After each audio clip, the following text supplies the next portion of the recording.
Nako, heto na mga kababayan na Attorney Rowena Guanzon bumaliktad na. Aba, BP Sara dapat siyang maging presidente para may managot. Nako, yan po ang ating alamin sa video ito mga kababayan. Pero bago po natin simulan yan, palike naman po ng video ito. Malaking tulong po yan. Maraming salamat po. At eto nga, bago po natin i-play ang video yan, eto, pasadaan po muna natin ang mga nagte-trending na mga balita dito po sa social media. Aba, eto. Matatawa kayo dito mga kababayan. Eto po, sa picture pong ito, nagmi-meeting po, no? Ang gabinete ni President Bongbong Marcos Jr. at yung mga Chinese ambassador, no? At saka yung mga diplomats, mga kababayan. Okay? Sabi po kasi dito sa post ni Ma'am Chrisit Chu, ayan na. Pag walang kailangan sa China, tapang-tapangan. Pag may kailangan sa China, meeting-meetingan, bait-baitan agad. In short, tama si Rodrigo Roa Duterte on how he dealt with China as usual. Ayan na. Diba? Makikita. Alam nyo itong administration ni PBBM, anong akala nyo sa mga Chinese? Mga ob-ob? Hindi magiging ganyan kaasinsado ang China kung mga ob-ob ang tao dyan. Kaya hindi nyo yan maluloko. Pero, no, because you are talking about business, no, dito po sa oil, no, dito po sa oil crisis, malamang sa malamang pagbibigyan tayo ng China. Pero, hindi yan magtitiwala mga kababayan sa administrasyong ito. Hindi yan magtitiwala ng ganon-ganon. Okay? Tama naman talaga pag walang kailangan sa China, tapang-tapangan kayo. Gusto nyo pang persona non grata yung mga Chinese diplomat dito sa atin, di ba? Ngayon may kailangan tayo sa China, luluhod kayo parang mga ang babait ninyo, di ba? Ayan na. Dahil nasa huli talaga ang pagsisisi mga kababayan, no? Ay nako. Ito po ang naging komento ng ating mga kababayan patungkol dyan. Sabi po ni Arvin, gusto pa ng gera, wala pala pang crudo. Ay. Gustong girahin ang China, okay? Gustong makipaggera sa China, wala palang gasolina. Aray ko po, anong gusto nyo? Maglakad yung ating mga kasundaluhan? Ay nako. Dito pa lang, kung magkakaroon pala ng gera mga kababayan, talong-talo tayo. Bakit? Sa gasolina pa lang, wala na tayong panama eh.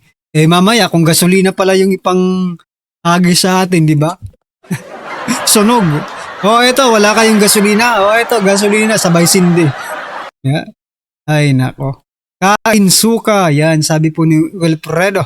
Sabi naman po ni Rafael, business yan at may bayad sa gustong presyo ng China. Isa pa, may hidden agenda. Tiyak China dyan. At ang huli, kung walang hidden agenda ang China, di yan magbebenta sa Pilipinas. I don't think so. No? With or without hidden agenda. Sa bagay, no? Mas hawak tayo sa liig na yun ng China eh, no? Ayan na, di ba? Naglalabasan na ang mga matatabang utak ng mga Pilipino. Posibleng maging hawak tayo sa liig ng China dahil po dito sa oil crisis na ito. Paano pala yung hidden agenda nila? Sige, bibigyan ko or pagbebentahan ko kayo ng oil, pero wag nyo nang pakikialaman yung South China Sea, yung West Philippine Sea. Okay? Wag na kayong makikialam dyan. Diba? Okay. Ang tanong nun, magiging transparent ba ang administrasyong ito sa anuman pong gusto nilang pagkasunduan ng China? Kasi tama itong sinasabi ito ni Rafael eh. Rafael de la Torre. Tama po yung sinasabi niya na posible pong mayroon pong hidden agenda ang China dito. At malamang ang West Philippine Sea or ang South China Sea ang pag-uusapan nila kapalit po ng pagbebenta ng oil sa Pilipinas. Dalawa na ang nangyari ng China. Ha? Pinagbentahan na tayo ng pinagkakitaan na tayo sa petrolyo, magiging sa kanila pa yung West Philippines eh. Kung yan po ang pagpinagkaduan nila, we don't have any proof yet. Pero ang sinasabi kasi dito ni Rafael, may hidden agenda yan. At yan po ang naiisip natin, di ba? Anyway, ano po ang inyong opinion dyan mga kababayan? Just comment down below. At eto, bago po natin i-play yung video patungkol po kay Attorney Rowena Guanzon, eto muna. Etong si Ping Lacson, namomroblema po ang ating bansa sa gasolina, sa petrolyo, pero si Lacson, iba po ang kinababahala. Ano po ang kinababahala ni Senator Ping Lacson? Ayon po dito sa Ang Balita Ngayon, Ping, nababahala sa presyo ng sibuyas. Ano ba? First time? First time ba? Oo. First time bang tumaas ang presyo ng sibuyas? Senator Ping Lacson? Ipinahayag ni Senator Panfilo Ping Lacson ang kanyang matinding pangamba sa patuloy na pagbagsak ng farm gate prices ng sibuyas. Isang sitwasyong anyay direktang sumasakal sa kabuhayan ng mga magsasaka sa bansa. Ayon, pagbagsak ng farm gate prices. Ayun, pagbagsak, ibig sabihin, bagsak presyo? Senator Ping Lacson? Mas problema kung tumaas po ang sibuyas. Di ba? Pero kung pabagsak pala, bumagsak na ang presyo ng sibuyas. Anong nakakabahala dyan? Putik. Alam mo, magtumutok ka na lang sa Blue Ribbon Committee, may mapapala pa kami. No?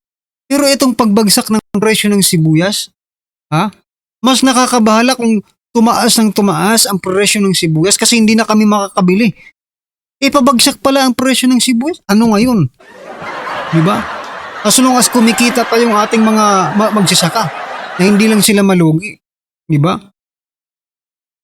Mas pabor nga yun sa mga Pilipino kasi mahilig tayo sa sibuyas. As if naman you really care about the farmers ng sibuyas. No? Ay nako. Senator Ping, mag-ano ka na, wag masyadong baka maging balat sibuyas ka na, Ito po ang naging komento ng ating mga kababayan. Sabi po dito ni Consayer, change script, biglang naging onion skin siya. Aray ko po. Change mindset yata sa mga maleta boys, script change, no? Sabi po dito ni Dennis, sa flood control scandal, di siya nababahala. Correct. Hindi pa tapos ang flood control issue, naghahanap ka na naman ng iba pang pag-uusapan. Palit topic, sibuyas muna kasi masyadong mabigat ang 18 Marines, di ba? Ganun yun. Hoy Lacson, bakit napunta ka sa sibuyas? Ang flood control yung tuunan mo ng pansin at saka mali-malitang issue. Ayan. So yan mga kababayan, no? Grabe po talaga itong sabi po ni Baltasar, import pa more, smuggling pa more at wag na kayong mag-allocate ng mga storage ng sibuyas, no? Sa buong bansa. For lean season, mga inutil kayo sa Kongreso, Kamara at Senado. Noon pa man ay problema na sa presyohan ng sibuyas na dapat bigyan ng pansin ng agriculture. Ayan. Pero mas malala yung tumaas talaga yung sibuyas, no? Umaabot sa 1,000 per kilo. Naku po, di ba? Ang dami-daming nagsusulputan mga issue para pagtakpan ang flood control anomalies at milagrong nagpauso sa mali-malitang usapin. Correct.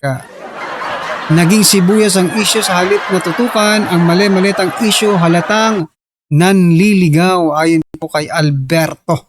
Ayan mga kababayan, ano po ang inyong masasabi dito po kay Senator Ping Lacson? Just comment down below. At eto, pasadahan na po natin itong si Attorney Rowena Guanzon. Bumaliktad na.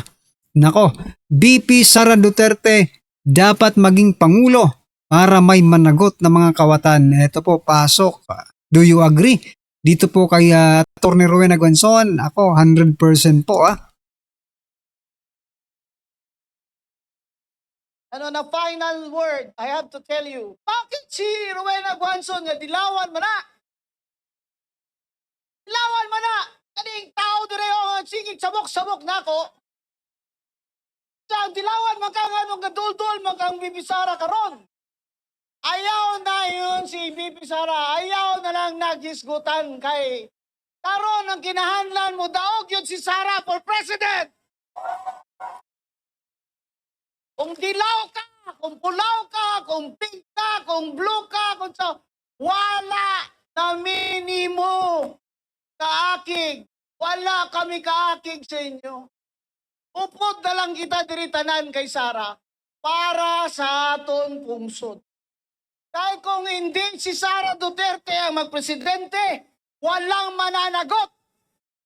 Kaya si Rowena Guanzon magsasara Duterte. Kasi Sara Duterte lang ang presidente na kung siya manalo, may mananagot.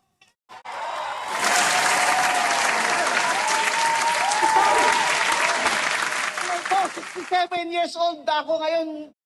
Politiko na ako. Kung member man nanay ko, 33 years. Wala pa ako na ganito. Puro ka magnanakaw. Mga kawatan. Ang kailangan ng Pilipinas, reforma. Zero corruption. Zero tolerance. That is why, this early, I already commit my support to you, Vice President Sara Duterte. Whether I run for senator or not, I am going to campaign, as I am campaigning now, for Sara Duterte, who will be the next president of the Philippines. Grabe malayo pa po, okay? Malayo pa po ang 2028 pero tulad natin ng mga vloggers na from the very start ay kinakampanya na rin natin si VP Sara for president. Nako, hindi lang pala tayo. At hindi lang po nakikita ko po ngayon sa social media. Even, those personalities, big personalities ng social media, ay ikakampanya nila si VP Sara for president ng 2028. Nagpahayag na po sila ngayon pa lang, as early as now, mga kababayan. Palakpakan po natin, So nakikita po natin, mga kababayan, na nagkakaisa ang buong Pilipinas, ang buong Pilipino, para maging presidente si VP Sara nang mayroon po naman mapanagot, okay? May mapanagot tayo na mga malalaking isda. Sana'y may mapakulong, mga kababayan. O sa mga Bisaya, mga Ilonggo, mga Waray, sa Visayas, kabalo na makamutanan, na ang Negros Occidental, wala yun aga Marcos ever since because he bankrupt niya na niya during martial law. My family, he confiscated our electric plant. All families were confiscated. Ang sugar, monopolize ang sugar trading. So we had to stop planting. Our people starved because we had to stop planting. Why will we plant if we're going to lose money? Now Marcos Bongbong is doing it again. He is smuggling sugar. That's why our sugar prices from Negros Occidental are down. Down by more than 600 pesos per kilo bag. You know what that means? That means hundreds, thousands of workers will be out of jobs in the next 2 years if this continues. Smuggling of sugar, smuggling of fuel is now going on in our borders. Marcos wants us to feel that he is the one solving our problems. But in fact, it is Marcos who created all these problems. Correct. Ang gutom, ang unemployment, high inflation, trade deficit, budget deficit, nagipangawat na sa tanang buhaya ang atong deficit. Biruin mo kulang po tayo sa pagbabayad ng ating mga utang pero mali-maleta po ang kinukurakot nila, di ba? Saan ka nakakita nun? May deficit po tayo sa ating mga utang, Hindi pa tayo nakakabayad ng buo. Pero itong mga hinayupak ng mga congressman, na mga pulpolitiko, mali-maleta po ang kanila. Ninanakaw, mga kababayan, kanilang ninanakaw. Samantalang tayo, yung utang ng Pilipinas ay hindi nga mabayaran. Grabe.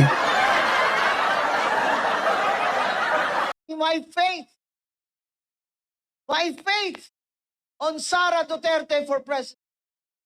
Because I see only that Sara Duterte, even with her quiet, calm demeanor, has the strength of character and the integrity to be our leader and run our country from the bottom up. Wala na tayong mamanahin kay Marcos. Puro utang, puro pangawat. We need a leader that will rise from these ashes and lead us back into a bright day.